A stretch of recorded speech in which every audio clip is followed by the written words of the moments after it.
عزیزان ملت اسلامیہ، آئیے آج ہم رسول پاک صلی اللہ تعالی علیہ وسلم کے فرمان کے مطابق سونے سے پہلے کی جو دعا ہوتی ہے یہ ہم اپنے بچوں کو ازبر کریں، یاد کرائیں.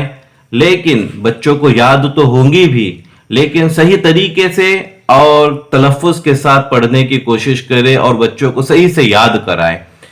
بار بار سنیے اور اپنے بچوں کو یہ دعا یاد کرائیں. بسم اللہ الرحمن الرحیم.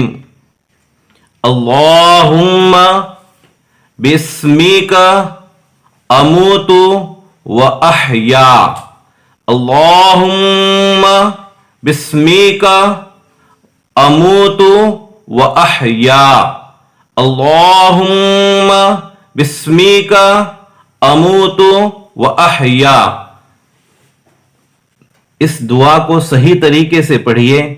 انشاءاللہ اس دعا کی برکتیں، اگر اس دعا کو پڑھ کر ہم سو جائیں گے تو یقیناً اس دعا کی برکتیں ہم پر ظاہر ہوں گی. اللہ تبارک و تعالی ہم کو شیطانی وسوسوں سے بچائے، شیطان کے فریب سے بچائے اور اس دعا کی برکتوں سے ہمیں مالا مال فرمائے. السلام علیکم ورحمۃ اللہ وبرکاتہ.